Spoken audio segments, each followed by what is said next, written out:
All right, and we are back. Screen Heat Miami. Another week from the quarantine.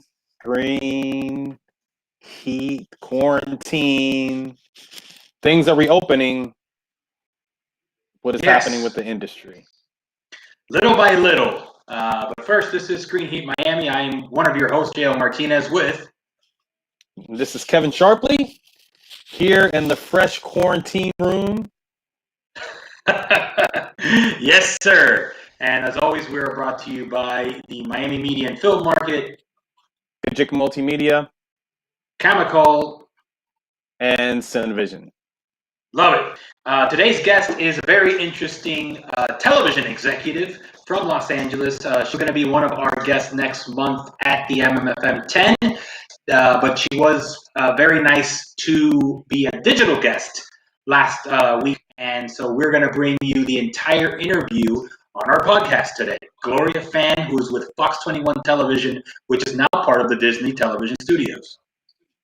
Yeah, this is a great interview. I really enjoyed the interview. You did a phenomenal job. And, within that short amount of time, you were able to cram in so much information. She's had a storied career working biggest shows in television history. And some of my favorite shows. So this was really amazing to really hear what she had to say. I was hoping to hear a little bit more about Sons of Anarchy. Right. Which is a show that I ended up having to binge that in about 3 weeks, 7 seasons, because Tommy Flanagan did a voiceover for one of my projects. And for whatever reason, and he's one of my favorite actors, I wasn't able to really dive into Sons of Anarchy. And a lot of his conversation was about, Sons of Anarchy. So when we actually did the voiceover, from the time that I spoke with him first to the time we did the voiceover, it was about 3 weeks or so. So I really cut my teeth on that show. It was amazing. So well done. Well written. Kurt Sutter, who then went on to become one of the creators of Mayans, which, she really dove into, and you showed a clip of that. Mayans looks, phenomenal. And I remember the Mayans being on that first pilot episode. So that's right. Yeah. So yeah, we focused more on Mayans because that was more Gloria's show. I don't think she worked on much on Sons of Anarchy. She was more on the spin-off show Mayans, and we talked about that show, obviously about Homeland, that amazing run that they had on Showtime, which the series just ended a couple weeks back. Yeah, no spoilers. I haven't watched the final episode, but definitely another one of my favorite shows. And, what I really loved about both of the shows, all three of the shows, and the writing is extraordinary. And cinematically, they're very well done, but just, to be able to carry shows for that amount of time, for that long, is really a test to what she says, which is the strength of the people that worked on the show. And that's, from writing to producing to directing and crew, and the list goes on and on. So, what we're all wondering is, when is this all going to come back? I think this is really a moment where people are having a better understanding, a bigger understanding of what entertainment provides.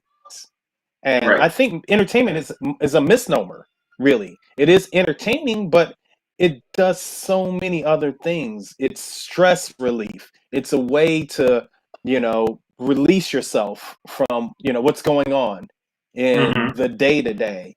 It's a way to, connect with your family, a way to connect with your friends. So, the importance, I think, can't be understated. And, you really look at, Netflix, which its stock is, soared. You're talking numbers like 40%. And it really does show you, the importance. It's not an industry that is easily dismissed. Right. And everybody is, I've already run out of Netflix. Sure. That's awesome. Yeah. Kevin, let's pause a second because you're getting a little lag time over there, and how's the internet connection on your side? I don't know. I haven't had any issues, but I think if we just run through it, you can hear me well enough, I yeah? can hear it. Yeah, it sounds like there's like a little popping delay, but it might just be the streaming. Okay. I'm not hearing that on my side. Um, Okay. All right, we'll just keep going. Okay. okay. So so yeah, jumping into one of our first topics today, before we get into Gloria's amazing interview, which I am so again excited about. We are in a situation where we're just kind of on pins and needles, wondering when Hollywood is going to get back into production. Because as you just mentioned, Kevin, you've run out of content. A lot of people have been through so much content. We need more, right? And so when is that going to come back? How is that going to look in terms of manufacturing the next Mayans or the next Homeland?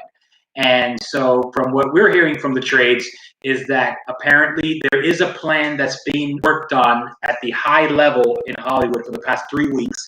And it looks like they're getting ready to make an official presentation. It's like a 20, 30-page document to the governor of California to see if, and this apparently is in partnership or collaboration with the major guilds, the DGA and, IATSE and all that, to see how we can safely get back to work on set.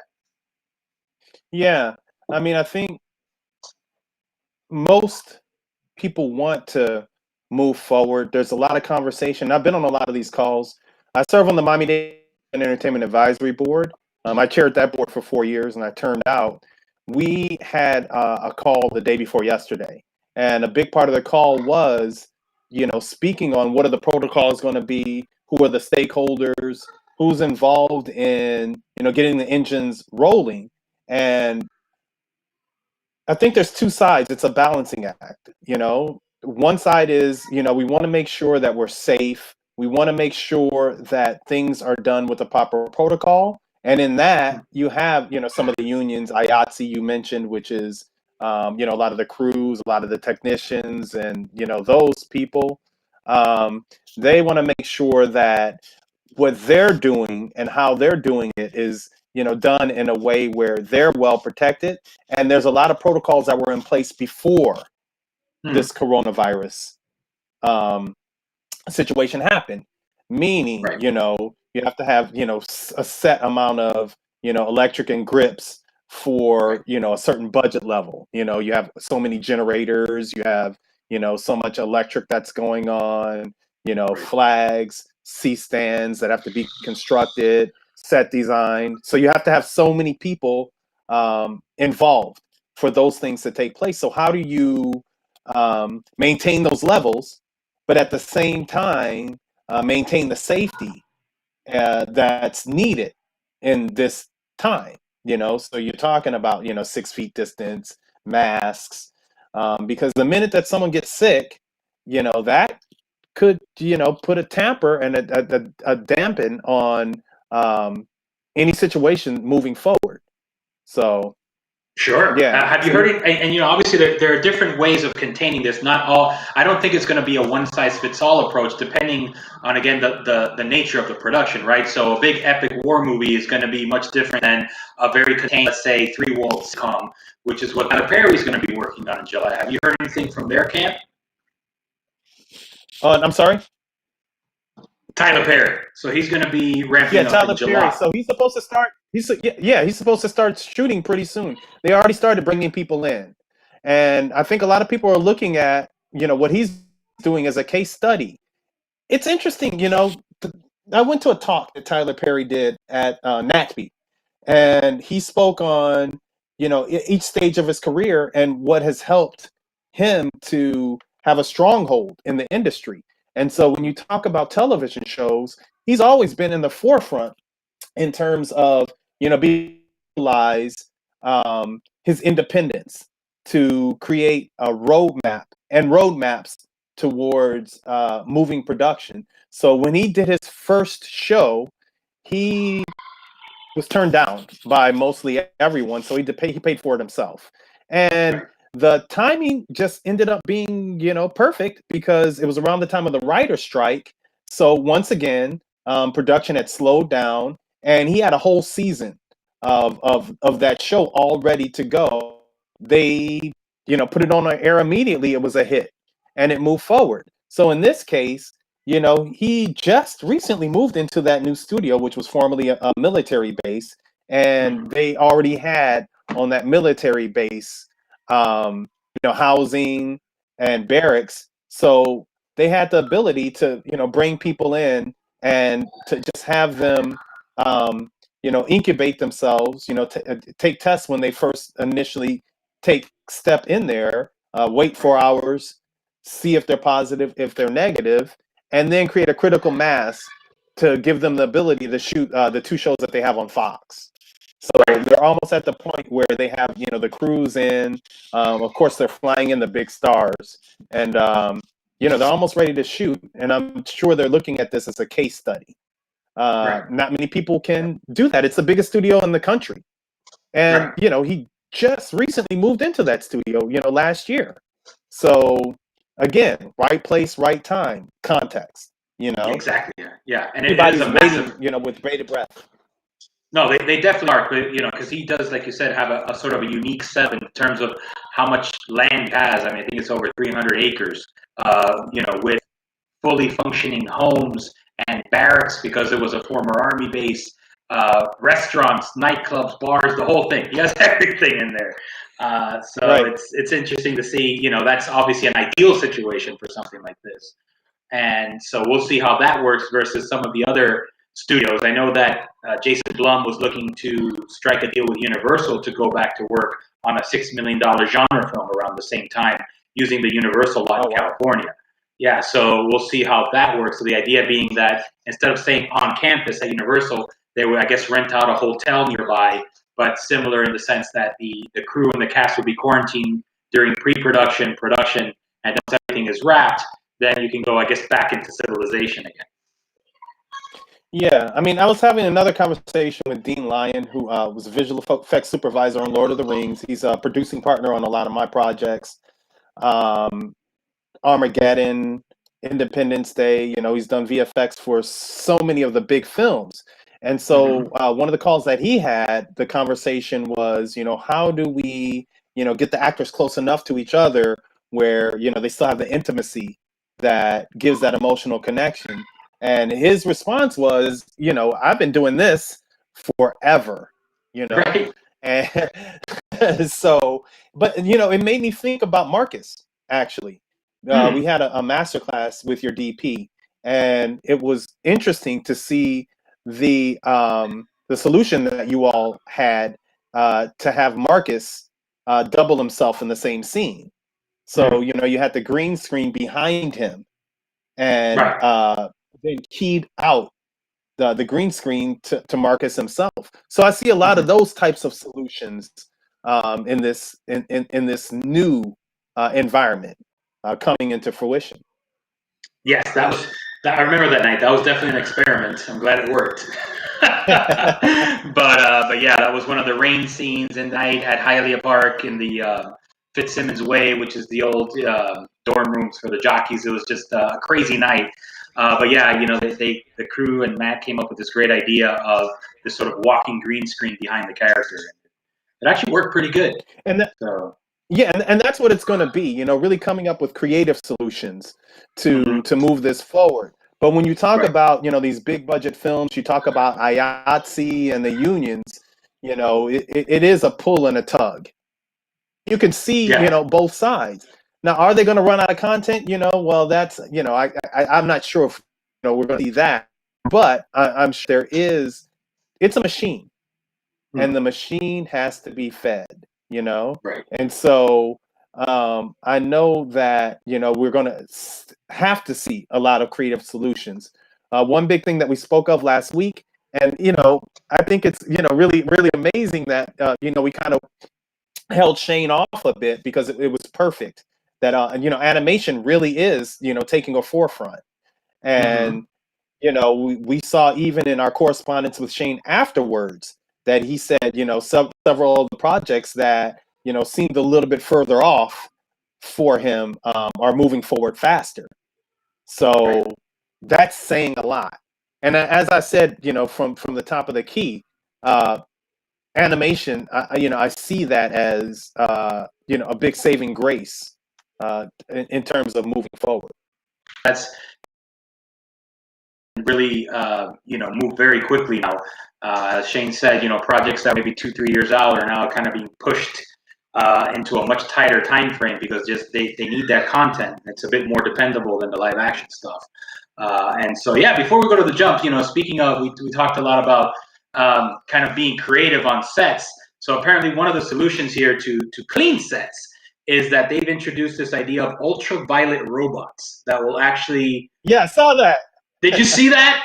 Like they look like, Yeah. I made a joke about it. It's like that should be a prequel to Star Wars. It could be like R2's grandfather, as his first job was ultraviolet cleaning an apartment, or a set. But it looks very sci-fi. It'd be very cool to go on a set and see like this little robot just going around with ultraviolet light, just cleaning everything. But Yeah. that's the lengths that we have to go to, I guess. Yeah, maybe you can open up your mouth and have the ultraviolet, hit you on the inside. There you go.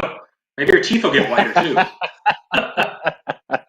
Right, right. Inject But yourself with yeah, the no, it's a lot of crazy stuff, and we have some more stuff to talk about after the jump. But definitely want to get to Gloria Fan's great interview. She was so fantastic, and then we'll be back after the jump. Yes, indeed. All right, and we are back. Yes. Gloria. I love Gloria. She was so cool. She's so chill. She's very Fire. humble. Yeah, fire.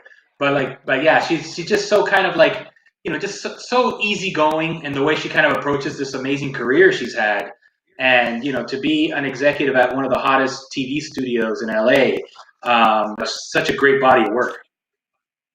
Yeah, and my feeling from her is that's what it's about, the work.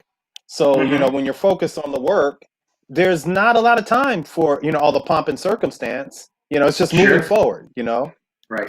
I did love, what she had to say about I'm a fan of the Nat Geo series, so Right. Picasso, I think more than anything, but Cynthia Rivo, we spoke a lot about her because of Gregory Allen Howard, as you know,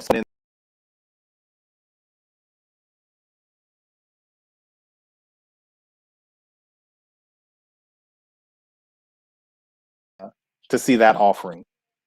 Yeah. Um, so, so, you know, I did want to get into some of the other things that are going on, some of the offerings that are happening that I would say are a sign of the times.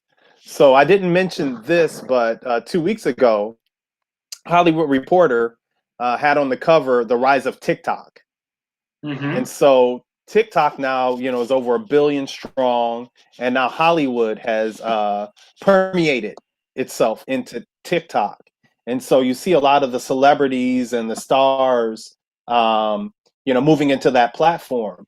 And for me, Yeah. it's really interesting. My company is a multimedia company, and I always talked about, storytelling, being the access point, and how do you tell that story? Is it in 30 seconds, 2 minutes, 10 minutes? What format? 4:3 has made a roaring comeback, because of Instagram, the aspect ratio of 4:3, which disappeared when 16:9 came in, but aspect now has become a fertile playground and Hmm. time. So these TikToks are all about doing really quick, um, short videos, and they've been effective at it. But we Yeah. talked last week about Quibi, which has not as yet been as effective. And you talk about TikTok, which although a lot of money has poured into the company, the growth has felt more. Quibi, I think, kind of had the other direction, which is, they came in hard, strong, and fast with a big marketing campaign and big names. And so what we're looking at is two different case studies that have utilized two different methodologies to, push their storytelling uh, mediums, really. You Yeah. know, No, so you're totally right. And yeah, with regards to Quibi, it really is kind of a an experiment right now, and nobody really knows what's going to happen. Because again, it's trying to be Netflix, but it's also trying to be YouTube, and it's kind of getting caught in the middle. But like you said, they had yeah, a ton of money. They had like $1 billion in seed money to launch that thing, and so I think they'll be able to hang out for a little while. But so far, yeah, the numbers haven't justified the investment just yet. But they are young. It may take time. It may take just one or two shows that just pops. yeah. I got it this morning. I just got a like the 14-day free trial without ads since it's free anyway. Might as well get the one without ads. Yeah, And that's right. been trying to get into a couple shows. The main reason I got it, just out of pure curiosity, is that there's going to be a parody show based on the Kardashian family, starring Oh Kirby Jenner. Did you hear about that? no, Oh man, who is so Kirby Jenner? so Kirby Kirby Jenner basically started as a parody Instagram account, and he basically was he self-proclaimed lost twin brother of one of the Jenner sisters. Oh, that's great. I love And it. so he Okay. literally he photoshops himself into like GQ magazine, with the Jenners, and it's like basically like the lost stepchild. But his Photoshop skills are like amazing. So it literally looks Right. like he's right there, Right. with the Jenner family, and calls himself the twin. And so eventually, I guess he became so popular. He has like over 1 million subscribers or whatever, followers, that the actual Kardashian and Jenner family started following him and commenting on his account. And Oh now wow. apparently, yeah, Quibi's making it a show. They're never a family to let anything, Oh just no. go every stone they're turning. So Hmm. If they could smell an extra buck or two, they're there. yeah. And so yeah, that show is going to be premiering on Quibi on Sunday. So that's one of the reasons I got it. It just looks really interesting, and I just think that his Instagram is hilarious. But the other reason is that obviously we're researching the platform just to see kind of how it works, and I saw a couple of episodes of this Agua Donkeys series this morning, written by Mhm. MP Cunningham and Jer Jackson, which is also in conjunction with Funny or Die. And Yeah. it's just very kind of like deadpan humor, very similar to Napoleon Dynamite. You remember that film? Mhm. Yeah, yeah, of course. Uh-huh. Very kind of like small town, just like these two losers working for a pool company, and they're just like just going through life, and there's these little, again, 5-10 minute slice of life things about the most monotonous things you can imagine, like they're cleaning out a motel, and then they ask the owner if they can jump off the roof, and he says that no one's done it successfully since 1970, and that he would let them do it for $50. So Oh wow. yeah, they go to a wakeboarding shop, and they decide to take their wakeboard off layaway so they can get the $50 to try to jump off this motel roof. And that's literally the whole thing. Yeah. And it's cool, it's interesting, but am I gonna stick with it once the free trial is over? I don't know yet. I guess that's Well, ultimately, look at the model of what networks utilize to really create a signature. It is, finding a flagship. So, an example of that is, Hulu was flailing for so long until they got their big hit, right. and that was years. Um, and that actually one of my favorite shows, um and so once you get a flagship show, then Right. people tune in. They'll pay any amount of money, Right. to connect with that flagship show. Hmm. um and speaking of you know things rising organically, there was a story that I read. And this is really interesting because it was birthed from, this whole, coronavirus um, time period. Is a show by John Krasinski. Right. Yeah. And he had a YouTube show that he was doing that he started it to counter a lot of the bad news and the bad messaging, that goes with, this environment.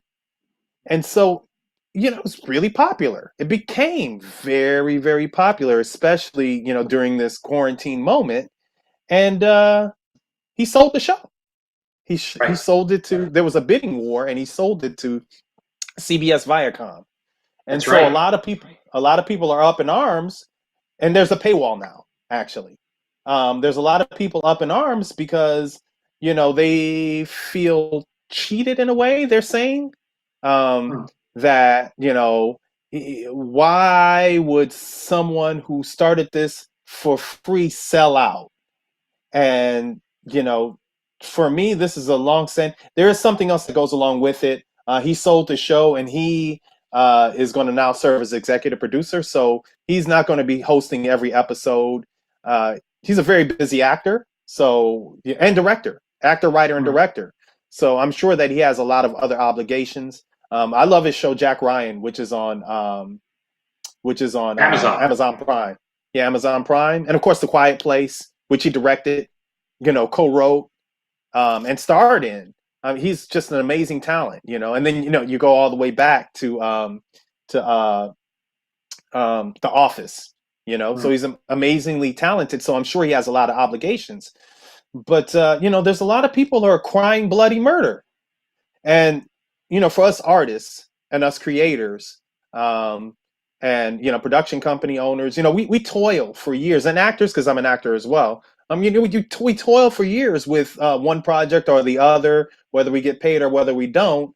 If you're a doctor and you go in for surgery, you expect to pay that doctor for the surgery. If you hire an attorney, well, yeah, you're going to pay that attorney. I have three attorneys, so I understand how that works. If you hire, Right. we just built, an addition onto my house, an office onto the house, because of, these times and things that are going on. So yeah, we had to pay the contractors. So people expect to get paid. So why should he not get paid for his trade, for what he does for a living, And so that's what I have to say about, people that are, up in arms about him selling his intellectual property, his content. Now, he did give it away for free, and it happened organically. Oftentimes, they'll give away a product for free to get you to try it and see if you like it. And then, maybe you're hooked on it, or maybe you're not. I don't know. No one's Right. crying bloody murder about that either. Procter and Gamble creates a new product, a new type of cereal or something like that, and you get, a couple of free samples. You're not going to complain and say, "Oh, why don't they keep give me free samples forever?" Right. you know. And so, I've seen a couple of episodes, and they're great. So kudos to him. But there is a big controversy about it, and this is an Yeah. example of something that was birthed from this time period specifically. Yeah, no, look, it was born out of necessity because him, like many other celebrities, are sitting home twiddling their thumbs. They want to stay creative. They want to connect with their audience, right? That's part of your brand as an actor. Your value in Hollywood is based on how much the audience reacts to you and to your work, right? So, in a time like this, you want to stay connected. And he came up with this great concept. I have seen it as well. It's hilarious, and it's really heartfelt, and it was much needed, during the depths of quarantine. And I agree with you 100%. Look, we're artists, but we're also business people. There's an old saying in Hollywood: it's not show friends, it's show business. That's And right. that's the world we're living. And there's nothing's for free. And even though he was doing it as a gesture initially of goodwill, perhaps, at the end of the day, he was also working on his brand. He was also connecting with his audience. It was a marketing tool. And if he was able to sell that and make a buck, great for him. Like you can't all of a sudden turn on the guy because he decided to make money off of what it is he does to make money. You know, Yeah. see Yeah, I what I'm mean, saying? because he So has kids, he has bills to pay, just like yeah, anybody yeah, else. they So, do. Obviously, yeah. his bills are probably different than ours. Plus, he does have a working wife as well, who's quite talented, Yeah. in Emily Blunt. So that's that's a power couple if I ever saw one. Yeah, but you But build. That's the thing. yeah, So yeah, you build. Look, and look, we just talked about Tyler Perry in the intro. Look how much that guy's built. And he yeah, started doing his plays for free at churches, living out of the back of his car. yeah, And that's you right. think he's gonna turn down a paycheck, because he has maybe a spiritual message or something uplifting as part of his movies or his TV series? Absolutely not. He's a businessman, right? Yeah, yeah, So yeah, there's absolutely no. I just think it's much ado about nothing. It's the internet getting riled up, clutching the pearls over sheer stupidity. To be honest. yeah. I just Uh, think people have to understand, and and it senses me because again, I run a multimedia company, so we do branding and things like that. We work with corporations. right. I lost Kevin. Kevin.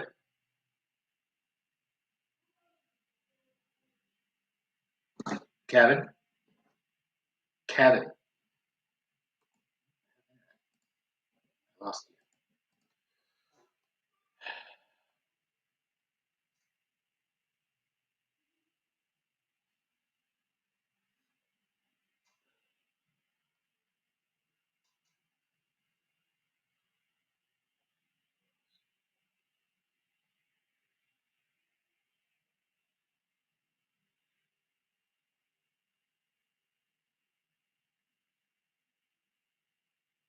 you. Hello.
Hello.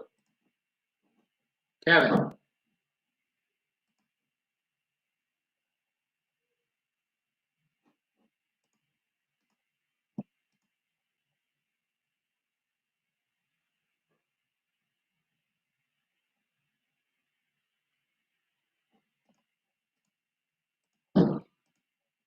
Fuck happened?